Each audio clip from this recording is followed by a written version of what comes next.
Hello student, my name is Professor D. A. Bhosle working as a lecturer in DKT Yashwantrao Chavan polytechnic. भावनो subject आहे software engineering आणि आता unit number 1 चालू आहे software development process. यामध्ये आपल्याला आता काय करायचं आहे नेक्स्ट आताच्या लेक्चरला आपल्याला अगाईल प्रोसेस मॉडेल्स आपल्याला हे बघायचे आहेत. तर प्रिव्हियस लेक्चरमध्ये व्हॉट इज मीन बाय अगाईल आणि अगाईल म्हणजे काय आणि अगाईलचे आपल्याला वेगवेगळे प्रोसेस मॉडेल आजच्या लेक्चरमध्ये बघायचे आहेत. तर अगाईल म्हणजेच काय तर it is the software development process model. तर अगाईल मॉडेल हे सॉफ्टवेअर डेव्हलप करण्यासाठी आपण मॉडेल यूज करतो. तर अगाईल मध्ये आपण डॉक्युमेंटेशन विदाउट न करता आपण काय करायचं आहे डायरेक्ट प्रोसेसिंग करायचं आहे. त्याला म्हणायचं agile process model. Agile process model which is a focus on the only implementation not on the documentation. तर ते कशा पद्धतीनं किंवा त्याचे वेगवेगळे मॉडेल्स आहेत ते बघायचे आहेत. तर बाळांनो हे 5 प्रकारचे मॉडेल्स आहेत. Extreme programming, adaptive software development, dynamic software development, त्यानंतर स्क्रम आहे आणि त्यानंतर क्रिस्टल.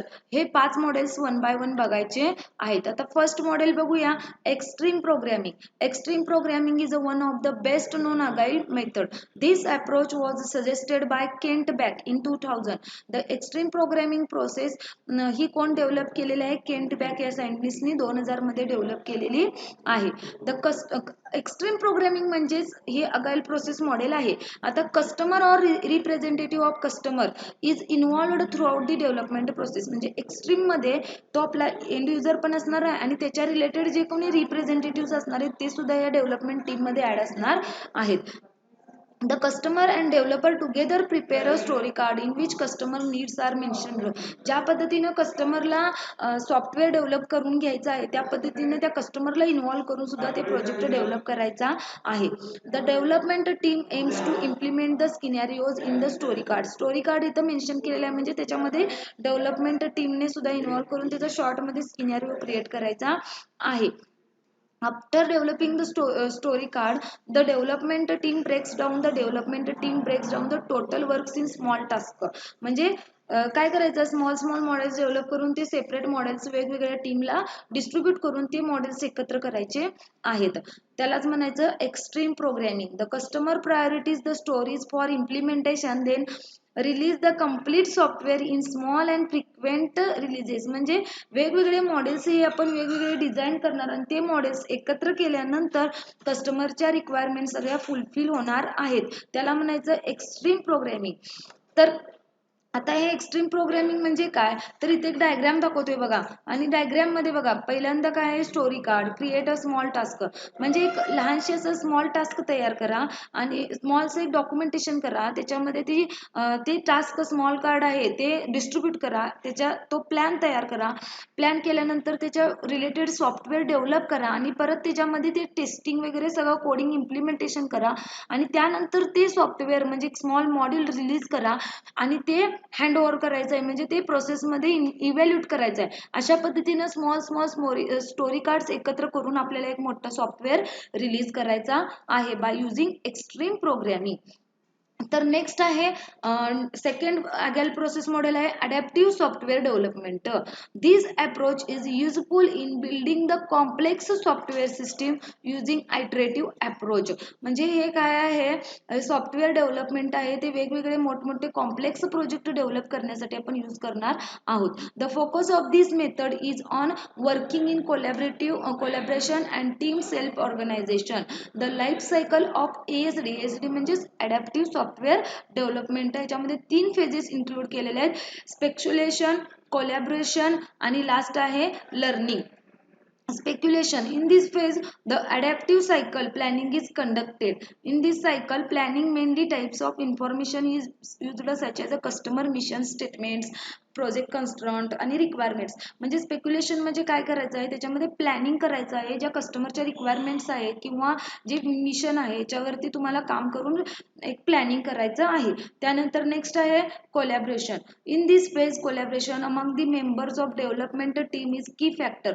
म्हणजे कोलॅबरेशन म्हणजे सहमत असायचं किंवा त्याच्यात इन्क्लुडेशन करायचं आहे. त्या प्रत्येक टीम मेंबरचं काय करायचं आहे त्या डेव्हलपमेंट टीममध्ये इन्क्लुडेशन करायचं आहे आणि प्रत्येकाला वेगवेगळे टास्क असाइन करायचे आहेत. म्हणजेच काय assist each other without resentment, work hard, possess the required skill test. प्रत्येकानं स्वतःचं नॉलेज त्याच्यामध्ये इम्प्लिमेंट करायचं आहे.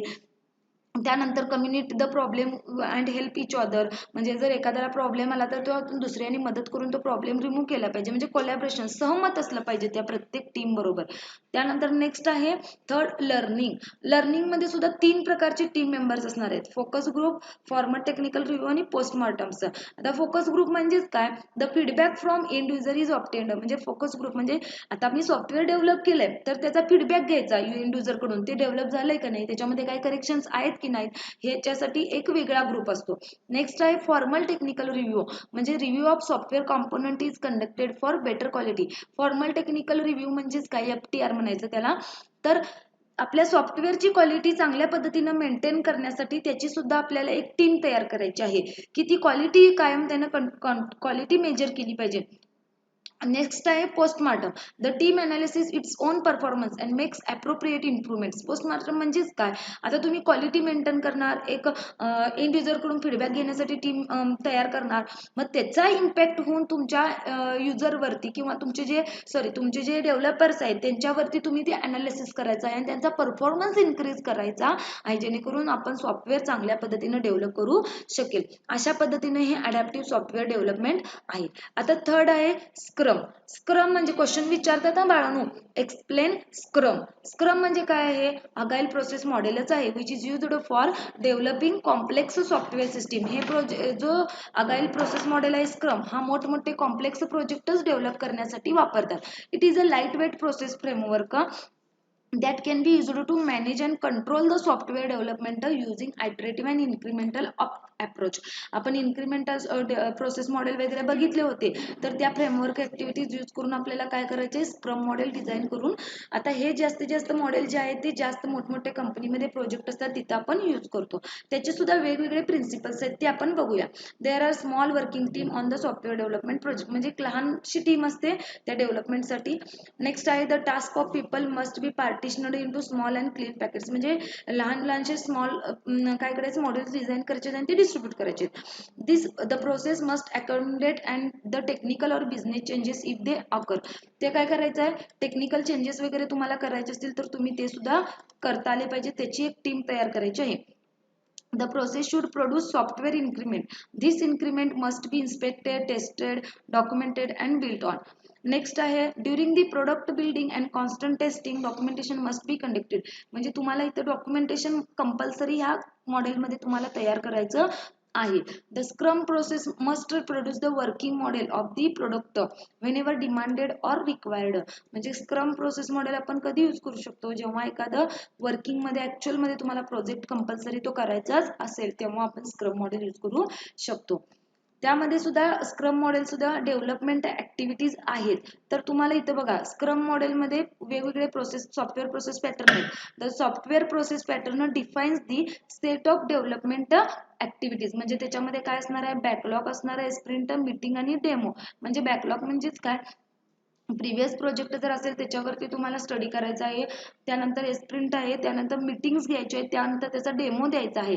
तर इथे बघा हा बाळांनो, प्रोडक्ट बॅकलॉग म्हणजे तुमच्याकडे काहीतरी सॉफ्टवेअर आहे त्याचा बॅकलॉग यूज करायचं, आणि नवीन स्प्रिंट बॅकलॉग म्हणजे नवीन तुम्हाला न्यू प्रोजेक्ट डेव्हलप करायचा आहे विदिन 30 डेज. म्हणजे तुम्हाला इथं त्याच्यामध्ये 30 दिवसात तुम्हाला प्रोजेक्ट तयार करायचा, म्हणजे 30 दिवसात तुम्हाला पर डे 24 आवरला तुम्हाला 15 मिनिट मीटिंग अरेंज करायची आहे. त्याच्या वेगवेगळ्या ऍक्टिव्हिटीज काय आहे, त्याच्यावरती ऑब्स्टॅकल काय आहे, नेक्स्ट मीटिंगचं प्लॅनिंग काय आहे, किंवा आपण काय काय करतोय हे दररोज डेली अपडेशन करून आपल्याला सॉफ्टवेअर डेव्हलप करायचं आहे.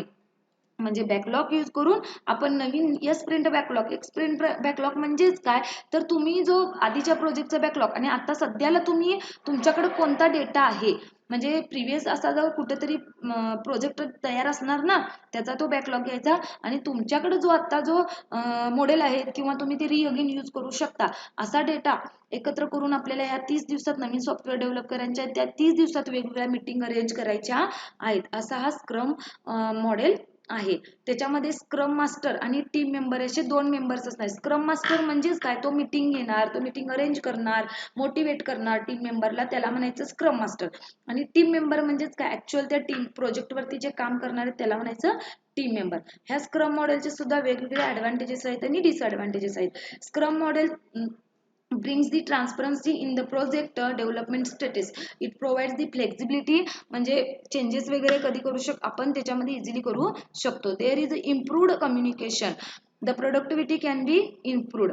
त्यानंतर डिसएडव्हान्टेजेस पण सुद्धा आहेत. Some decisions are hard to track, म्हणजे असे मोठमोठे डिसिजन जे असतात आपण स्वतः घेऊ शकत नाही, तेव्हा तो आपण प्रोजेक्टवरती त्या प्रोजेक्टवरती स्क्रम मॉडेल अप्लाय करून यूज करू शकत नाही. There are problems to deal with non functional requirement of the system, म्हणजे नॉन फंक्शनल म्हणजे फंक्शनल आणि नॉन फंक्शनल असे दोन कॉम्पोनंट्स असतात. तर नॉन फंक्शनलला आपण तो सुटेबल नाही. आता हे पुढे तुम्हाला नॉन फंक्शनल ते आहे त्या पुढच्या चॅप्टरमध्ये मी शिकवणार आहे. त्यानंतर नेक्स्ट आहे model dynamic system development. Dynamic system development model म्हणजे डायनामिकली चेंजेस होत राहणार त्या लाईफ सायकलमध्ये, अशा मॉडेलला म्हणायचं आहे डायनामिक सिस्टीम डेव्हलपमेंट मॉडेल. त्याच्यामध्ये सुद्धा वेगवेगळ्या फेजेस आहेत. Feasibility study. फिजिबिलिटी स्टडी म्हणजेच काय, त्याच लेवलमध्ये तुम्हाला काय करायचं आहे, त्या रिक्वायरमेंट्स सगळ्या समजून घ्यायचे आणि त्या फिक्स करायचे आहेत की इथं तुमच्या या फिजिबिलिटी स्टडीमध्ये तुमच्या रिक्वायरमेंट्स कॉन्स्टंटली ठेवायच्या आहेत. त्यानंतर बिझनेस स्टडी. बिझनेस स्टडी म्हणजेच काय, त्या रिक्वायरमेंट स्टडी करणार आहे त्या फंक्शनल आहेत की नॉन फंक्शनल, म्हणजेच त्याचा यूज बिझनेसमध्ये होणार आहे की नाही हे डिसाईड करायचं आहे. त्यानंतर आहे functional model iteration. The intention of iterative cycle is to gather additional requirement, म्हणजे तुम्हाला त्याच्यासाठी एक्स्ट्राची रिक्वायरमेंट्स काय आहेत का, किंवा स्वतः तुम्हाला युजरनं न सांगता तुम्हाला नवीन त्यात काय ॲड करायचं आहे का, त्या रिक्वायरमेंट्स तुम्हाला इथं डिझाईन करायच्या आहेत. त्यानंतर फोर्थ आहे design and build iteration. each prototype is revisited during the functional model iteration to ensure that the business requirements and satisfied by each software components. म्हणजे जेणेकरून तुमचा तो सॉफ्टवेअर जो असेल तर त्या ह्या ज्या रिक्वायरमेंट्स एक्स्ट्रा ॲड केल्या त्या परत तुम्हाला डिझाईन करून त्या बिझनेस रिलेटेड आहेत अशा त्या रिक्वायरमेंट्स ॲड करायचे आहेत आणि त्याच्याबद्दल तुम्हाला म्हणजे तो प्रोजेक्ट चांगल्या पद्धतीने डेव्हलप करायचा आहे. आणि लास्ट आहे इम्प्लिमेंटेशन, म्हणजे ऍक्च्युअल तुम्ही इथं जे काही इन्फॉर्मेशन कलेक्ट केलं आणि त्याचं इथं तुम्हाला इम्प्लिमेंटेशन करायचं आहे.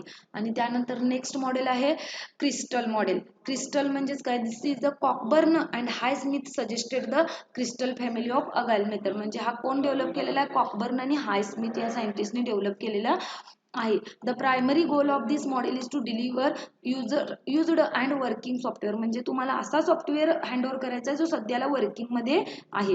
In this model a set of methodologies are defined which contains the core elements that are common to all, म्हणजे ज्या वेगवेगळ्या मेथडॉलॉजीज आपण याच्यामध्ये ऍड करायच्या आहेत ज्या कॉमन असतील. The crystal family is actually set of agile processes that are useful for different types of the project, म्हणजे वेगवेगळ्या प्रोजेक्टसाठी तुम्ही हे मॉडेल्स वेगवेगळे यूज करू शकता. अशा पद्धतीनं क्रिस्टल मॉडेल म्हणजे आपल्या इथं बघा 5 प्रकारचे मॉडेल्स अगाइलचे इथं आपले कंप्लीट झालेले आहेत. तर फर्स्ट मॉडेल आहे एक्स्ट्रीम प्रोग्रामिंग, सेकंड आहे अडॅप्टिव्ह सॉफ्टवेअर डेव्हलपमेंट, थर्ड आहे dynamic system development model method, fourth आहे स्क्रीम आणि फिफ्थ आहे क्रिस्टल. तर ह्या 5 मॉडेलवरती बाळांनो क्वेश्चन विचारतात. Explain scrum model in detail किंवा एक्सप्लेन DSDM अगाइल मॉडेल. तर बाळांनो याच्यावरती तुम्हाला हे रीड करा, 2-3दा ही कन्सेप्ट समजून घ्या आणि याच्यावरती दिलेले असाइनमेंट सॉल्व्ह करायचे आहेत. आणि आता आपला इथं युनिट नंबर 1 जो आहे तो इथं कंप्लीट झालेला आहे. याच्यावरती दिलेली असाइनमेंट सॉल्व्ह करायचे आणि नेक्स्ट लेक्चर पासून आपण युनिट नंबर 2 बघणार आहोत. थँक्यू.